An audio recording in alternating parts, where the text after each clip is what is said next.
നേരത്തെ ബോച്ചയുടെ കാര്യം പറഞ്ഞ പോലെ ബോച്ച ഇത് ചെയ്യുന്നത് പബ്ലിസിറ്റിക്കാണ് എന്ന് പറയുന്ന ആളുകൾ നമുക്കിത് ചെയ്യാൻ പറ്റുന്നില്ല. ഓക്കെ, നമുക്ക് പബ്ലിസിറ്റിയോ അല്ലെങ്കിൽ നമുക്ക് ചെയ്യാൻ പറ്റില്ല. അദ്ദേഹം ഈ ഒരു നല്ല കാര്യത്തിന് വേണ്ടി മുന്നിട്ട് ഇറങ്ങിയില്ലേ, അതാണ് നമ്മൾ നോക്കേണ്ടത്. അതുപോലെ യൂസഫ് അലി എന്ന വ്യക്തിക്ക് മാത്രം ഇത് ചെയ്യാൻ പറ്റില്ല, അല്ലെങ്കിൽ അദ്ദേഹം എത്ര പേർക്ക് ഇത് ചെയ്യും? അദ്ദേഹം ഇതിനു വേണ്ടി ചെയ്തിട്ടുണ്ടാവും അദ്ദേഹത്തിൻ്റെതായ രീതിയിൽ.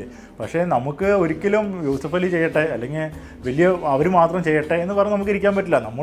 നമ്മൾ ചെയ്യാൻ പറ്റുകയാണെങ്കിൽ ചെയ്യുക, അല്ലെങ്കിൽ നമ്മൾ അതിനു വേണ്ടി ചെയ്യാൻ പറ്റുന്നവരിലേക്ക് അത് എത്തിക്കുക, അല്ലെങ്കിൽ അങ്ങനെ എന്തെങ്കിലും ചെയ്യണം. അല്ല നമ്മളിതിന് പേരിൽ ഇതിനെ കീറി മുറിച്ച് ഇതിനെ ഗവേഷണം നടത്തി ഇതിന് ഓപ്പറേഷൻ നടത്തി ഇതിലെ കുറ്റങ്ങളും കുറവുകളും കണ്ടുപിടിക്കുക എന്നുള്ള മലയാളിയുടെ ആ പ്രവണത എന്ന് അവസാനിക്കുന്ന ആ ഒരു കാര്യം കൂടി മലയാളി നന്നാക്കാനുണ്ട് എന്നാണ് എൻ്റെ അഭിപ്രായം.